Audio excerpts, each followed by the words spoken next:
So, this is part two on the topic of sanctification from adultery and the discussion on what marriage is or what it should be like. So, I'm going to discuss a bit about this in this session of video. So, types of adultery. So, we have what we would see, as I mentioned in part one, we talked about married at first sight and, you know, um, shows like that are just basically people who are, I believe it's the Catholic Church, that they'll say their vows, and their vows are supposed to be deemed as the beginning of the marriage, but there's this doctrine that says if they haven't consummated the marriage, then they can get an annulment.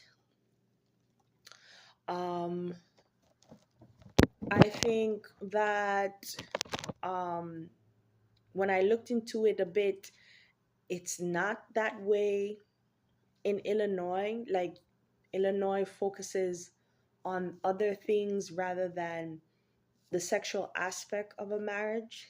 So I don't think you could just get out of a marriage just because you did not consummate it. And how many times have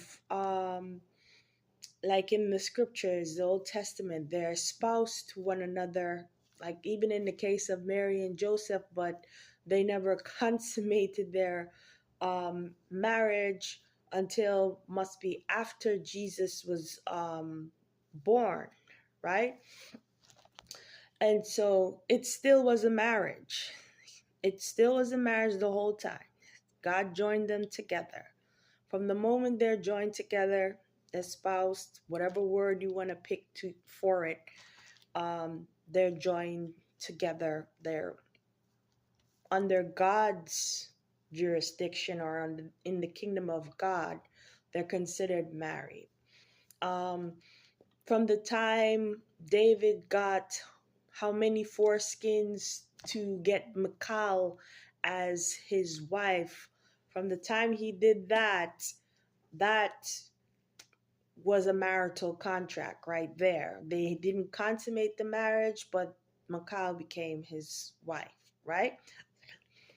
So they come up with all sorts of things, and I guess people would come up with this excuse that if the marriage wasn't consummated, if they did every other sexual act except the act of intercourse, then they can still come out of the marriage and they can get an annulment, something they call an annulment. Yes. Um, if God joined you together, see, some of these people doing these marriages or getting married, especially in the Catholic Church, and getting annulments and stuff like that, they may not know by the Holy Spirit whether or not that person is their God-given spouse. But to just go in the church and just be doing stuff like that, that causes a mess mentally and emotionally, and God never intended us to be experiencing that. So you should know before you go. But let's just say there is a 19-year-old and a 20-year-old male, they want to get married and in the church, and if they never consummate it and they decide that they change their mind, they'll get a annulment or something like that.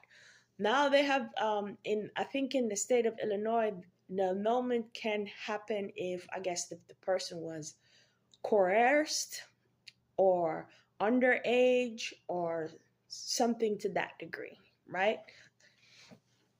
But they're having different definitions of when a marriage really starts. Do you see that in our culture in the Western world? Okay. Um, and that's because, after Genesis 3, man by sin is disconnected from God. And so we spend a lot of our Christian journey or our godly journey or a Messianic Judaic or Messianic Islamic journey getting to know God, because we we're born in sin and shaped in iniquity. And sin is basically a lack of righteousness, a lack of knowledge. People fail for a lack of knowledge. And so in him, in God, there is knowledge, there is wisdom. And the more you get to know him, the more you get to have a more perfect walk in this life, right? Um, and so sin is like imperfection, okay? And so you have these types of adultery that, happens unfortunately in the churches, right?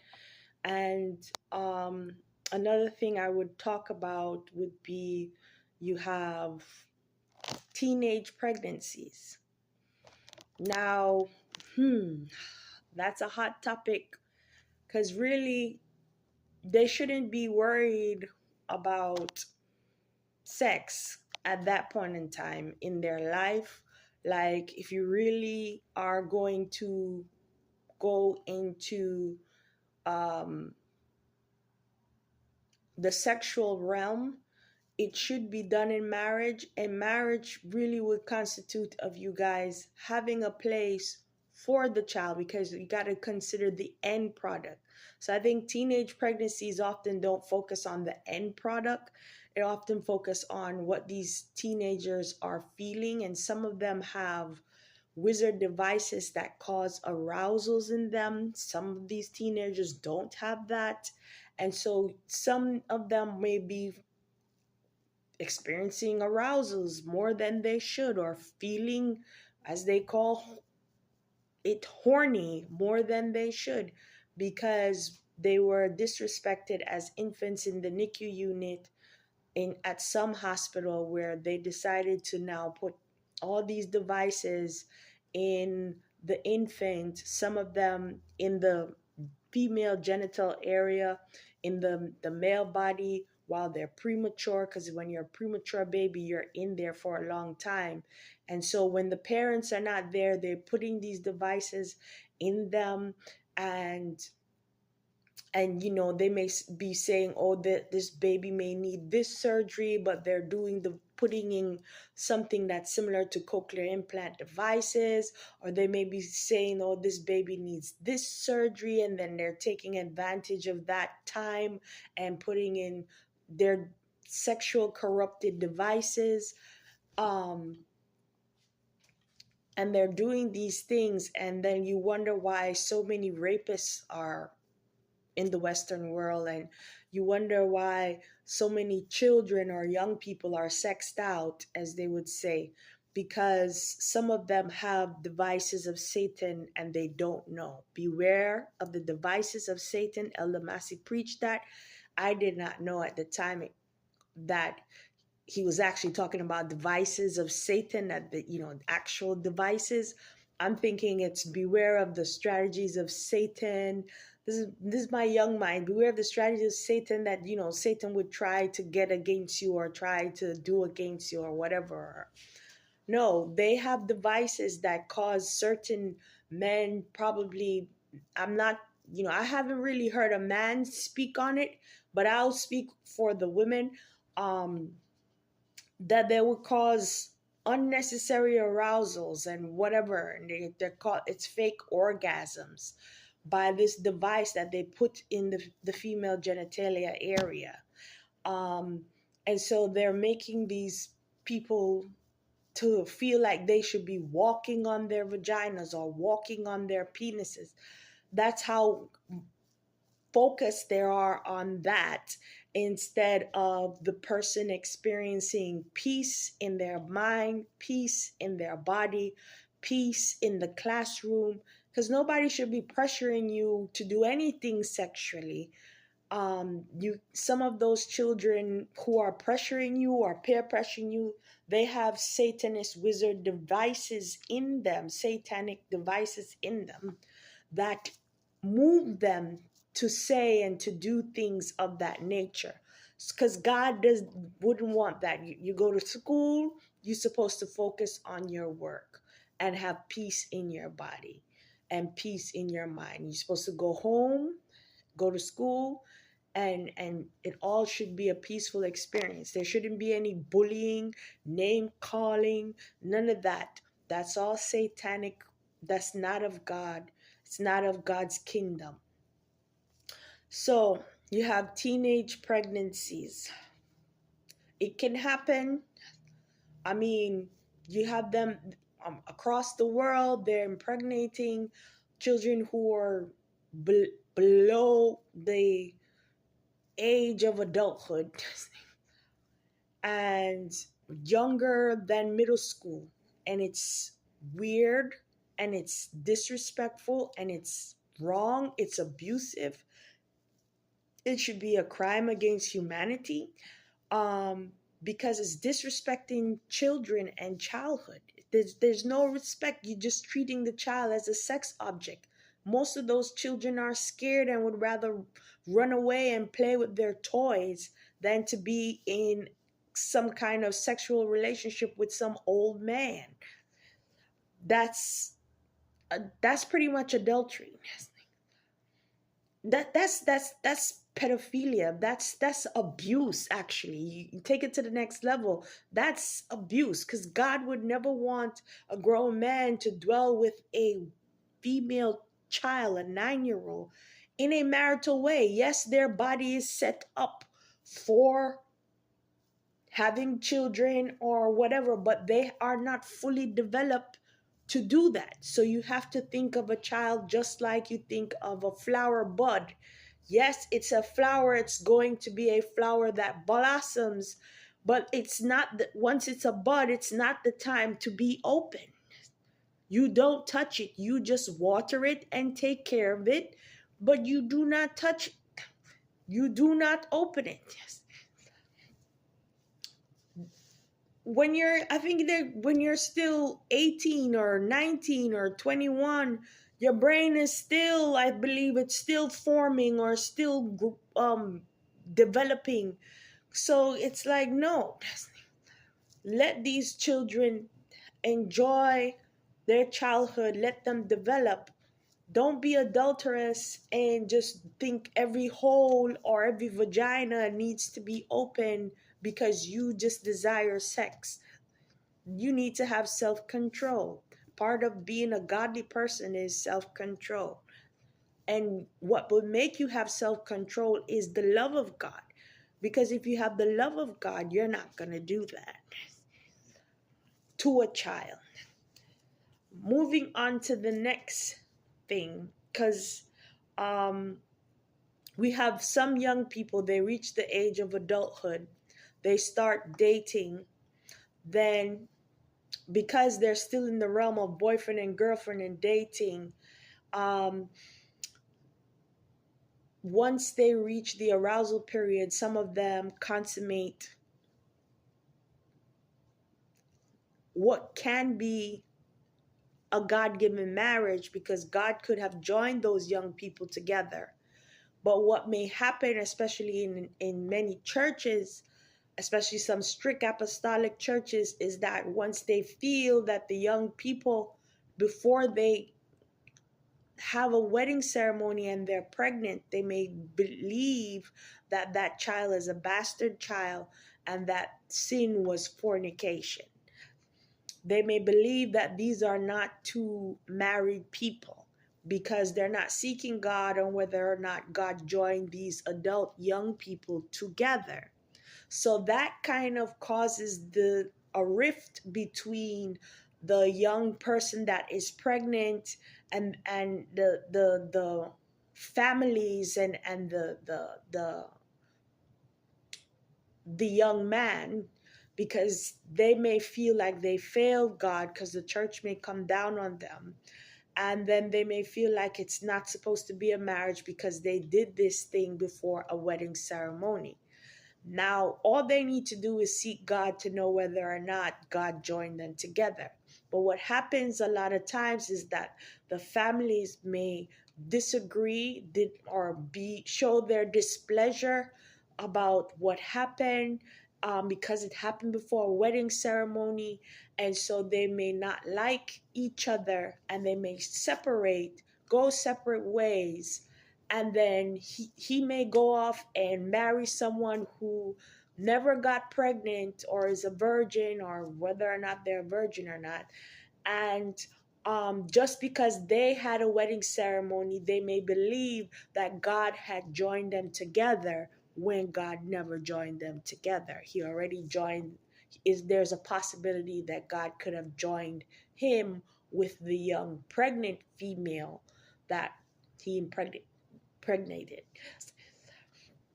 So that can that type of adultery can happen in the house of the Lord, because suppose God joined him with that female that he got pregnant, and then he, just because the situation seems as though it's not from God, because they probably didn't seek God to find out, then he goes off and marries someone else. He's committing adultery but doesn't know that, because he's focused on whether, if there's a marriage wedding ceremony, then that's when you dictate that this is your wife or this is a marriage. So I wanted to say that to clear the air, because some churches need to reevaluate how they deal with pregnancies before a wedding ceremony, because it could be a sensitive matter. It is a sensitive matter, but God could have joined these individuals together. What is it when you're joining something? You're putting two things together, right? He brought Eve to Adam. You put two, that's called joining. That's how the marital walk begins. It's simple gospel, simple teaching. Genesis 2:22 to 24. You can read it yourself. It's in the Bible. I'm not making up any doctrine. Okay. The next thing is, nowadays bestiality is a thing.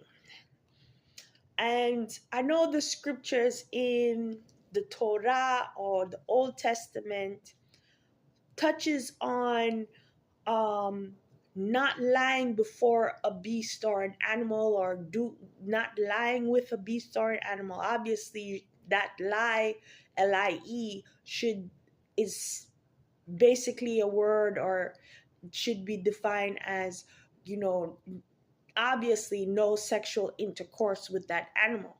But there's also a verse that describes, like, you're not supposed to do certain things in front of an animal, or with an animal in front of them, or however way, because um it causes them to be confused. And you can see that, for example, in some pets, that they start humping their owners because the owners don't set that boundary.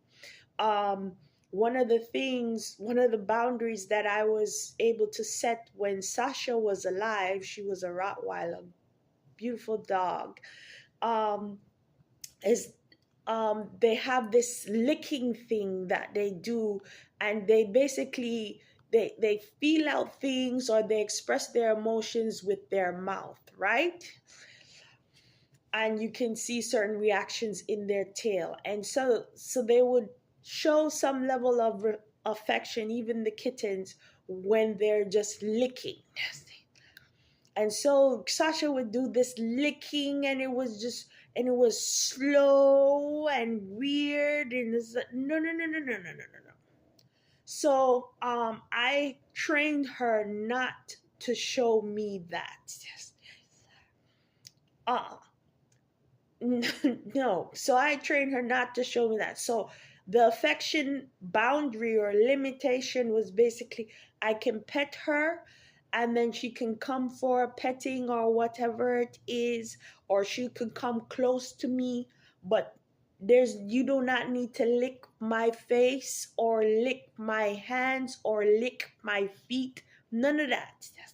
None of that stuff. And what else? Oh, there was a time where it was like the dog would come up on the bed, right? And you know what? You you start this kind of poor behavior when they're puppies, because when they're puppies you want them to be with you, and you bring them up on the couch or whatever. Ah, you got to train them right from when they're small, because when they get older, they're going to want the same thing, right? They're going to think it's normal. So she would climb up on a chair or climb up because she's used to that as a puppy and whatever. And it's in some cases, it can be okay because she can have her spot on the chair or whatever. But really and truly, they need to be trained to have their own bed and their own space or their own chair. So they get accustomed to knowing, okay, when they come into the living room, that's their spot. Or when they come into your room, that they have a spot for themselves, not on your bed.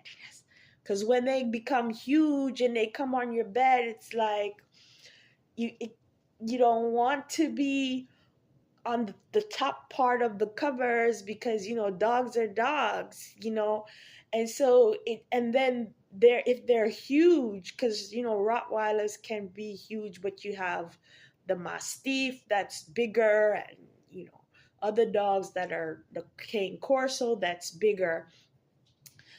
But it's like where's this space to stretch out your feet and stuff. It's like it becomes uncomfortable. So wisdom, I would wisely say use wisdom when you're dealing with dogs. Set boundaries. Have a place where they can lay down and call it a bed. So um one of my uncles took Sasha out of the hole coming up under the bed. And Jamaicans, they're more like dog for the outside. Right? So he took Sasha out of that. And so she was retrained. Now she comes into the room and she has a spot on the floor. And that's the I felt much better sleeping on the bed. And she just knows that she has her spot on the floor. She was a very intelligent dog, that she would use her eyes to communicate. So sometimes she would, um like, I remember there was one time where she would look at me and then look at the floor where she was laying down, and that was her way of telling me lay down, I guess, where she is, or lay down, or whatever it is. So there were other things that she would use with her eyes, because when she didn't like the whole brushing teeth experience, I guess because the toothbrush wasn't comfortable or whatever, she would use her eyes and either look at me or look at the door and then look back. And so that was her way of saying outside. So that was her way of trying to say get out. Because she did not like the whole experience of brushing her teeth. So that was her, she wanted me to go outside. She's something else. She was an intelligent dog. Dogs can be very intelligent. You can teach them a lot. Yes. Especially, it depends on, I guess, the type of breed too. But you can teach some dogs a lot of things. So anyway, let's stay on topic. So you don't want bestiality in your life, because that is a type of departing from the Lord to something that you're not supposed to yield your vessels to. So that would be a big no-no. Setting boundaries so that would not happen, so confusion would not happen, is something that Americans need to do nowadays. Some of them are really loving their pets, and you can see some videos on YouTube, like sometimes it's like, no, I would not do that. No, I would not do that. That's too close. That's no. So yeah, some things are just like, no, no, that's just not right. Anyway, but I experienced and I could testify that once you set those boundaries, especially for yourself, you'll feel better and the dog feels better. And there's this peaceful, more peaceful relationship. Um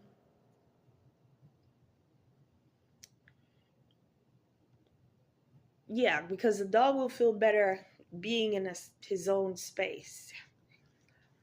Anyway, um then we have some mother and daughter relationships and some mother and son relationships that you see on YouTube nowadays that they're playing.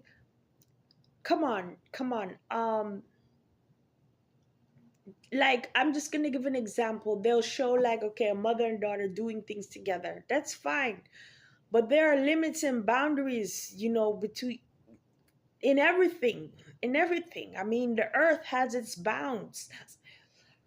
God is a God of boundaries too, Things can't just be overflowing and going, being more than what it is or what it should be. So some of these videos, it's like you would see a mother daughter doing something, but then the music that they select, like, why are you selecting something like, I'm going to give an example. This is the song that comes to me. Like, all my life, I pray for someone like you. And I pray that you would love me too. Come on. What? That's between a husband and a wife.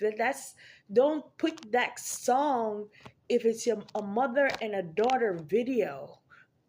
But I guess they're limited in their music selection or something, but they're doing some things, and then some videos it's like the mother is doing way more than she should. In one situation, I think I saw this. It's like the mother has the son-in-law as a best friend kind of thing, and so it's like they're she's doing too much, and it's affecting their marriage, the marriage of the daughter. Now that boundaries need to be established. This is why God set in place um certain things, that they're supposed to cleave to their wife. And so you see this inordinate, the wife, the mother-in-law is doing way too much. Like, the wife is supposed to be doing some of those duties or being that friend, and she's basically, it's like the mother-in-law is replacing the wife almost. And that emotional bond and attachment that's supposed to be growing, the mother is like all up in it, like a bestie to the son-in-law, and it's just weird. um Boundaries are needed. Seek counseling to find healthy boundaries. Boundaries are needed. And it's the same thing for siblings.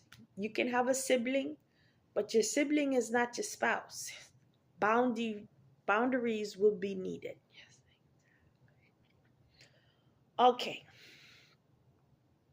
So, different types of adultery. Remember, adultery is just departing from God's will, departing from God, or God's will in marriage, and yielding your vessel in to something else or to someone else, or something else other than God's will or God's way, or other than God. All right, so adultery, whoredom, and backsliding is pretty much the same thing, kind of. Yeah. All right, so we talked about before wedding ceremonies. It's a sensitive topic. Seek the Lord. But the best thing I can say is seek God of America. That's what I'm seeing more and more. That needs to be done. And I think at a sensitive time of my life, especially when these wizards were carrying on, these Satanist wizards, this lady, she taught me to, she didn't teach me. I was already seeking God in some way, shape, or form, but she told me to seek God more. So I think I did more than the norm. And so that really helped. I appreciate that. If she sees one of my videos, she probably, I don't know if she remembers, but I don't know if she wants to be called out on a video. So I'm not gonna say her name. All right. Um, but she's older than me, and she was in Orlando. No, no, it wasn't Simona or Pastor Francis or Aunt Sislin. Okay. Um, moving forward, mental devices. Oh, so you have the Satanists, wizards, and some of the people who have devices of the Satanists, wizards in their body, who are pro adultery. Basically, they're friends of those wizards and adultery, or of the world.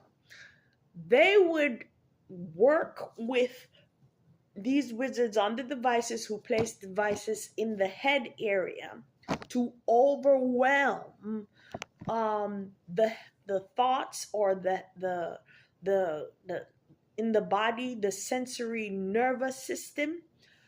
And they overwhelm, and they have a strategy with that friend of the wizard or Satanist, um, or adulterer. Um, Tactics to traumatize, deceive, right? To put people in adultery. They will withhold their marital history and talk to you, and form an emotional bond with you, and put you in a sticky situation where your mind is going in one direction and you're thinking it's going down the right road, and the whole time this person is married. That can do something to you mentally, because you have to recalibrate. So they will overwhelm you mentally, emotionally, physically, to throw you off, to make you yield to a lie, so that they can put you in fornication and adultery. So that's another tactic that's satanic and deceptive. Not everybody experiences that, but some people experience it in some way, shape, or form. They have gaslighting, or they have first base, second base, charming. That's a level of manipulation and witchcraft, because they'll do that, and they don't have not one intention to marry you, and they do not love you. They're just rolling the word "I love you" off their lips. They do not love you. Love bears all things, believe all things, hope all things, endure all things. Love never fails. Okay, so the next thing now is this "I love you, but I can't be with you," especially if it's your God-given spouse. That is not of God. That is a spirit that would want to put you guys in adultery by separating and making it seem it's a poor reflection of God, because God is faithful. He will teach you that he's a faithful God. He's not with "I love you, but I can't be with you." Those two things do not go together, although there's a conjunction in the middle. If God loves you, he wants to be with you. Okay? He will never leave me nor forsake me. And I already showed you the devotion in part 1, but God is faithful, and he showed me his faithfulness when they did things to me in USA, and when I traveled to Hawaii, God was faithful to me there. When I traveled to Dubai, God was faithful to me there. I am not shaken and moved by what is happening in the Middle East. I already know that Satan is jealous and There are countries that are jealous of the UAE based on the news that I've been seeing and the types of posts that they've made. So they, whatever is precious and beautiful in the sight of God, Satan wants to crush it. So I love you, but I can't be with you.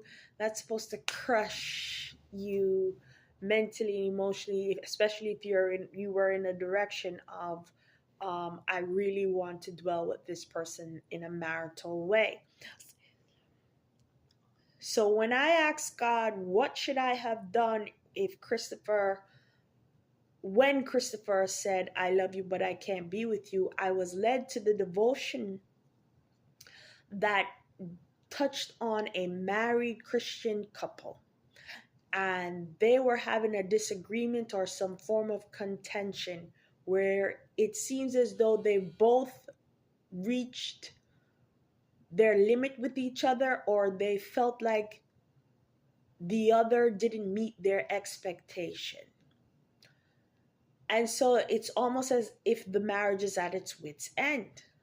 But the Spirit of the Lord moved upon that husband, told the husband, um, I guess, that they should pray. So the husband tells the wife to start praying first. So she didn't really want to, and it seems as if like she was moving through molasses when she started to pray, because the heart is at a certain it's in a certain way when they're both angry at each other, right? It's set up in a certain way when they're angry at each other. By the time they both finished praying, their hearts were softened and turned towards each other. So God worked on them through the prayer. So God would have wanted us to do the same, but I didn't know that my young self. And I didn't know about all the wizards and adultery tactics and the fight and all this stuff. I didn't know. So some people, their marriage is half done because they're separated because of some simple words of, I love you, but I can't be with you. And I believe you can't force anybody to love you. They need to be rooted and grounded in the love of God, let the love of God flow through them to you. You have to have a willing heart. Okay? So,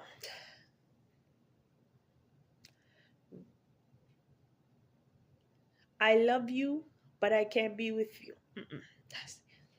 We should have prayed, and God would have softened his heart. Because remember, this whole thing, we were together March 3rd into March 4th in a very close way, but we never had sex. Then Sunday, March 5th, he came by.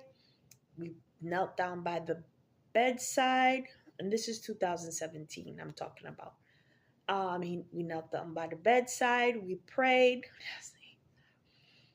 I went with him to, I guess, a supermarket or Whole Food store or Walmart, picked up some stuff, cooked us up a meal. He ate. He gave me compliments on it. Glory to God. Um, and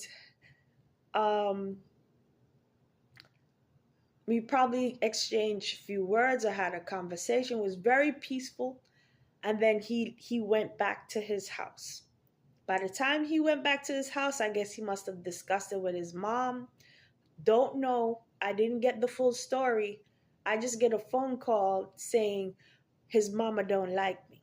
Never had a relationship with her for her not to like me.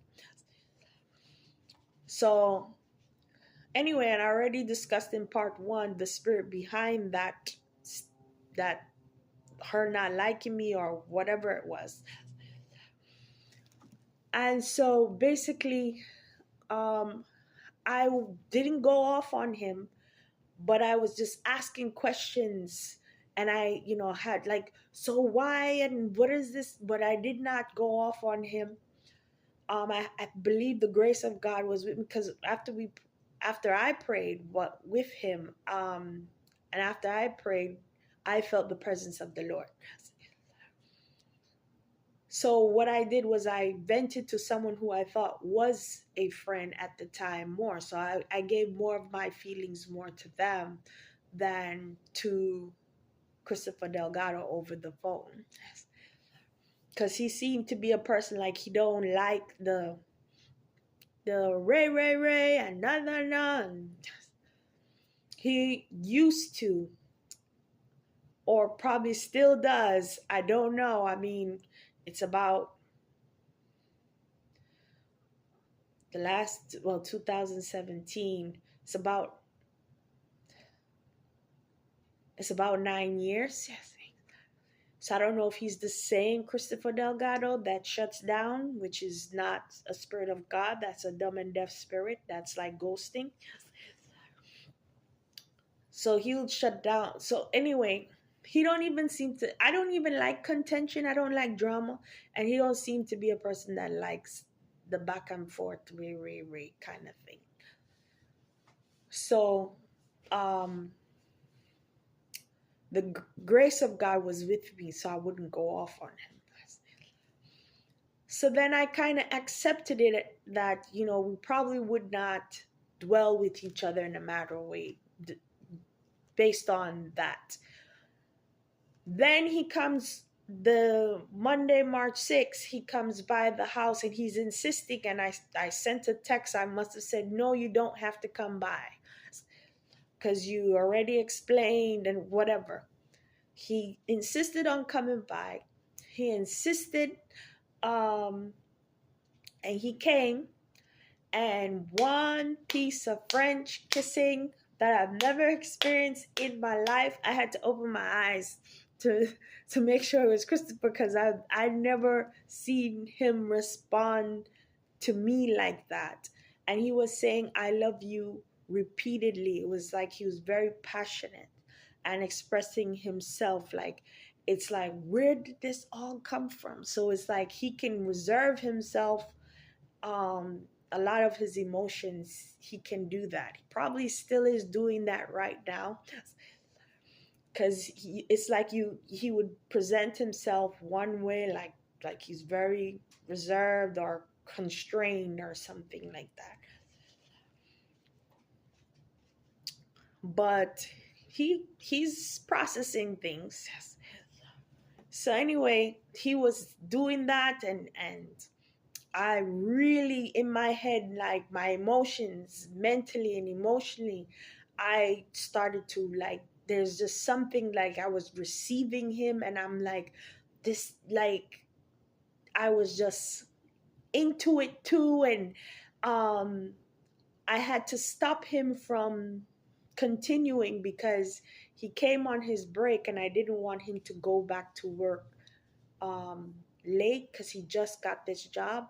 So I'm the one that stopped it.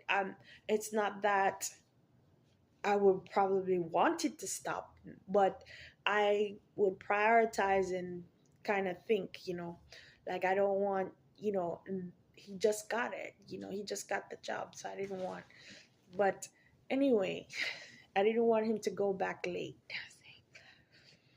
But that's love. Isn't that love? That's thoughtfulness and kindness anyway. I'm not like a selfie woman. So,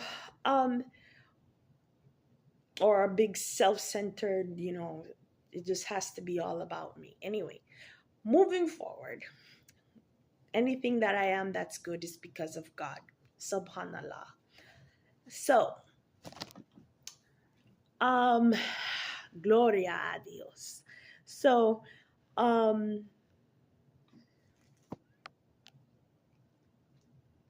he went home probably that night. I had experienced just peacefulness the rest of the day, and my mind was like, okay, I'll just wait till he, propose, or when he wants to have a child, or that's what I'm thinking, after that. I'll wait for him. That's the deception Satan wants you have to wait. Anyway, no. I was right that when I called it after 2 weeks of speaking to him, and I said, let's go to the city house or the courthouse, he gave the excuse that his mama wasn't there or Pastor Francis wasn't there. So he wasn't going to do it. No, I call it right. After people get married after 18 days of knowing each other, you don't have to be waiting 2 years. That's the new age deception. Anyway, or 3 months. Anyway, you can go and get a marriage certificate, have it notarized, and then you can submit it when you're ready to the courthouse or whatever. Just have something, proof of your love. God was leading me at one point to where it says in the word proof of your love, and right before it says to the brethren or before the church, but it's on a different topic. But those words he would lead me to, because I was talking, it's something specifically dealing with Christopher, because we never actually had a wedding ceremony or a marriage certificate or whatever, but God joined us together. This is the kingdom of God. Now, if you're in the world, you can wait for it. You'll wait 5 years, 10 years to get a wedding ceremony, and then think, I don't know how you start thinking that you're married, because by that time you already done all the marital things and have children. Okay, yes, exactly. So then 10 years when the wedding ceremony happens, then you're married, right? Okay. Anyway, the world can think like that. You can hate on me, but the kingdom of God, things that are spiritual are different from the world, or things that are carnal, or carnal ways of coming up with marriage. Um, then I don't know what happened to him by the time he got home, or the next day, or overnight. Notice the pattern. But Tuesday, he came by on his lunch break, and his demeanor, or his demeanor this time, his aura was different. Like, it was more standoffish, kind of like he's just coming in. And then he sits down on the couch, and I'm sitting across from him, and he says, I love you, but I can't be with you. What? So if God will want us to pray after he said something like that, it means that his heart must have been what? Hardened. And remember in Matthew 19, what happens once you harden your heart, right? Moses, because of the hardness of your heart, suffered you to put away your wives. But from the beginning, it was not so. So it's a heart thing. And I was also led to something by God to let me know that it's a heart thing. And then when you're double-minded like that, what you're supposed to cleanse your heart, according to the book of James, right? So he needed to be sanctified concerning me. Anyway, moving forward, I don't hate him. I don't wish ill for him. I do wish that he would have a sanctified life. And obviously acknowledge the truth of God that God led me to. But he's a grown man. People make choices, and sometimes they don't see the rest that God has for them, because they're probably thinking about what if, or having fears, or they're listening to Pastor Francis or their mama. And some of these people may have wizards behind what the whole thing, because they wanted me to be looking as if I'm the one that's in adultery, or the adulterous woman. I'm not. I was talking to him way before Simona came, and clearly God joined us together. And Simona, I already sought the Lord about her. I did not back then as a young person, so I would encourage you young people, seek God before you allow certain people in your life. Seek God about new young people that come into your congregation. Don't just open your heart and just receive them wholeheartedly and think that they want heaven just like you. No, some of them are just there for what you have. And they're jealous of you and want to crush you like they want to crush the UAE. Anything that's precious and beautiful, they want to crush it. Okay? If you're a virgin, they want to crush you. Don't sit there and think, oh, they love Jesus and they love me. No, not everybody in that congregation loves you. Remember, the wheat and the tares, they're growing together. Okay? So be aware of that. Seek God. Just don't be gullible and naive that just because all these people are in the house of the Lord that they all mean you well. No, they don't. All right. Now we're going into the woman at the well. Okay? So that's the book of John.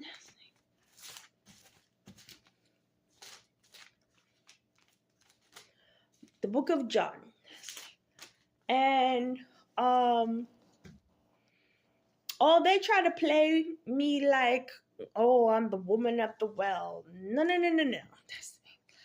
And you know what? Satan would break up families, and he does this to families like cause the homes of people who are melanated to be single parent homes.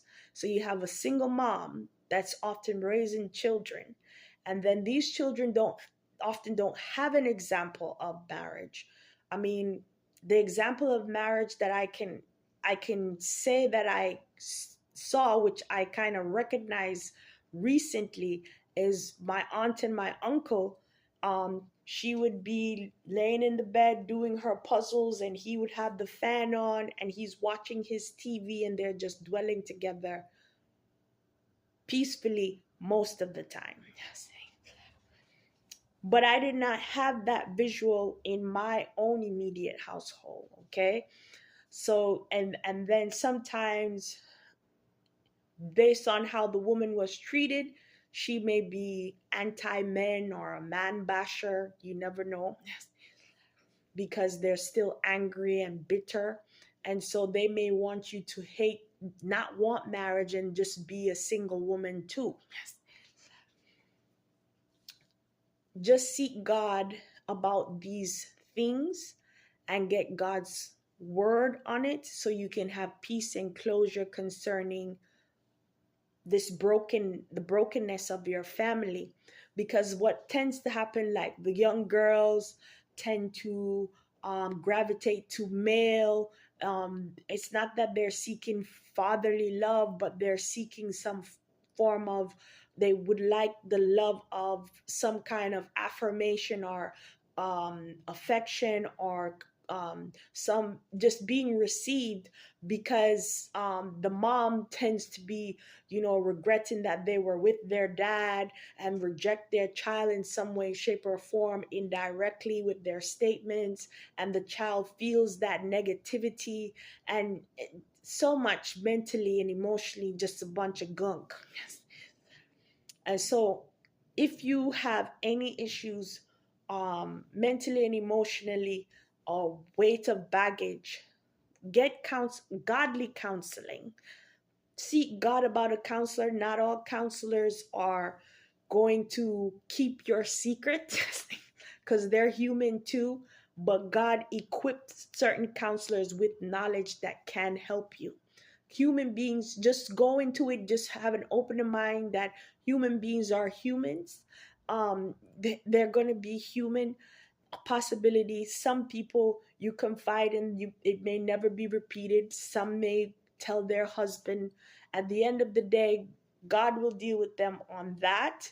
But as long as you get your soul right, that's what's important. So along the way, sometimes you got to get a band-aid here and there along the way to the healing process of your soul, depending on who you're seeing and what maturity level they have. But there are some real good counselors out there who have God's spirit of counsel with them that can help you. But one of the things, like if you have issues with self esteem or whatever about your identity, seek God.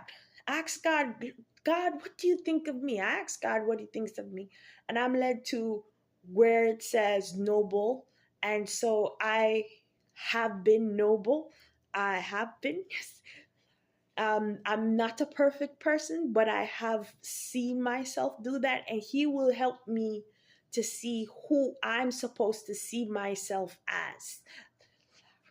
Um, I when they beat upon me and like they would say a certain word, and I asked God, "Am I this?" And He would lead me in the Word to help me know, no, I'm not that. Um, what else?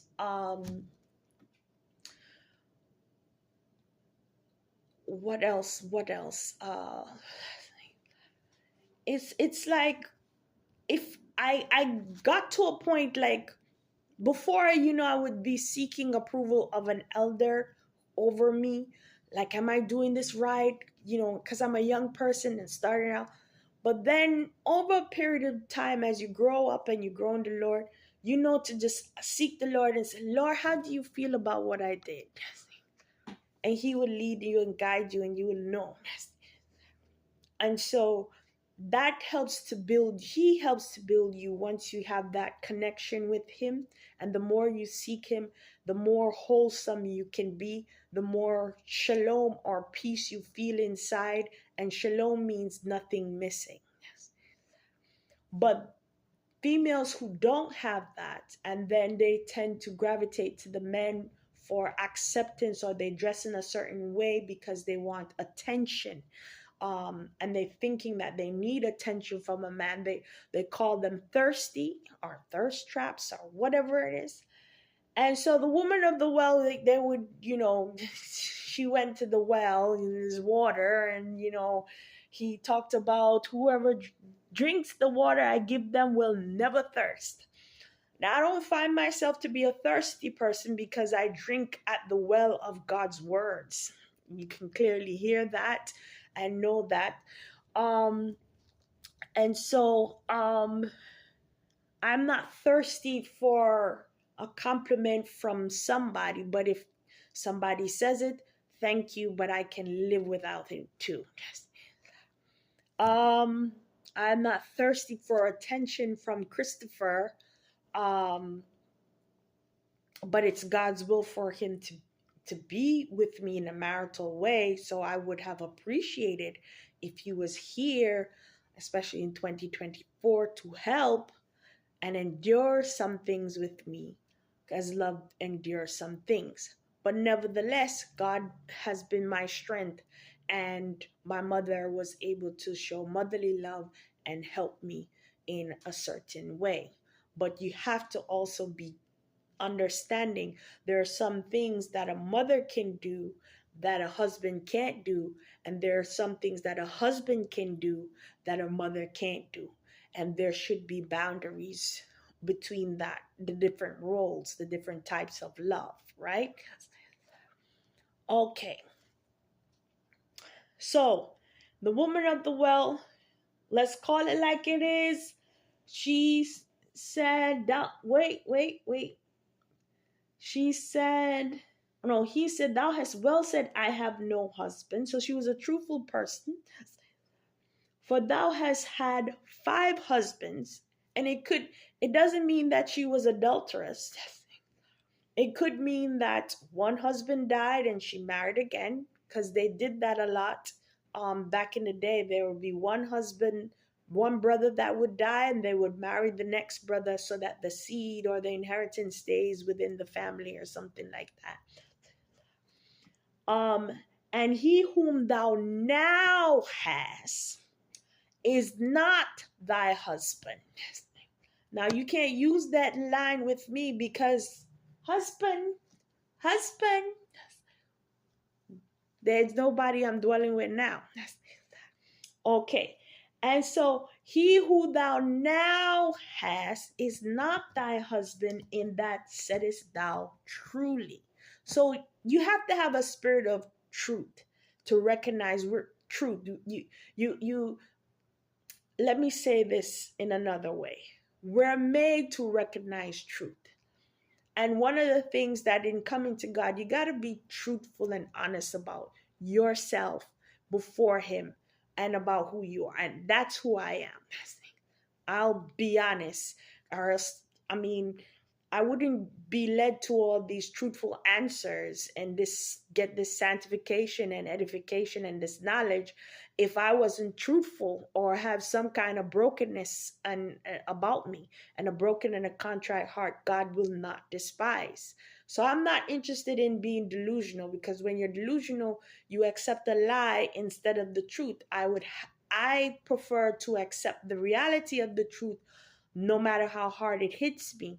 But even the reality that Christopher Delgado is not here, God has been faithful and been with me, and He has filled me with joyful moments, and He has been with me, and through other saints I see the love of God, and I've been on this journey, especially within the past 3 to 6 years, going on 7, and it's been beautiful. So yes, life with God is beautiful, and I believe that it would be a bit easier if Christopher Delgado was around, but nevertheless, God is my strength, and He will give you strength.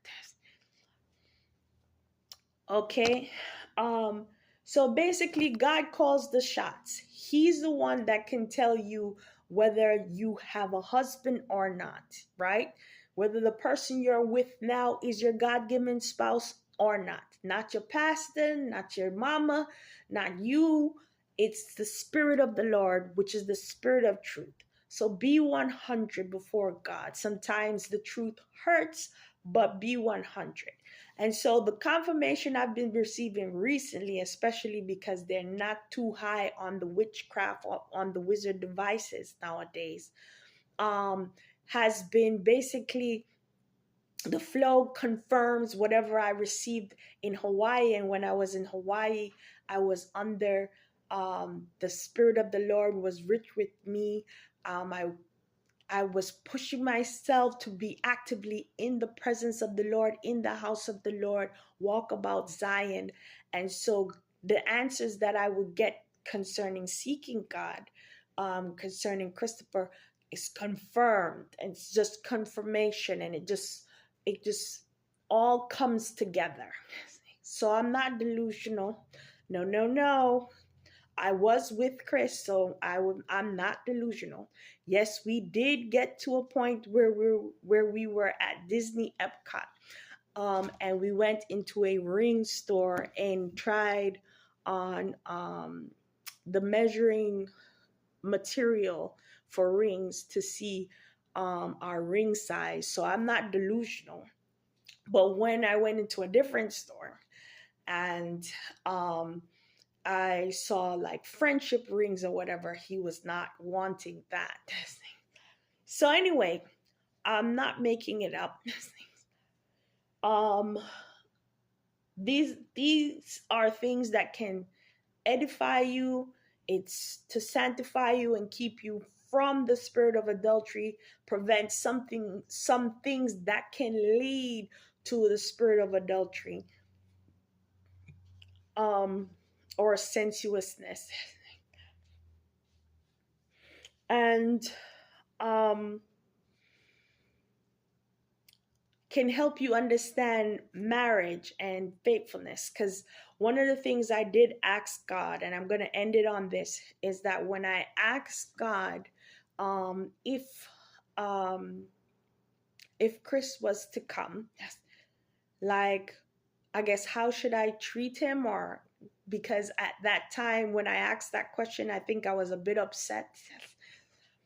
And I was led to where it says in the scripture, conduct him forth in peace. Like that verse, I know it's what it means, but I'm asking God a question and He leads me to certain words to answer the question. Okay? He used words, right?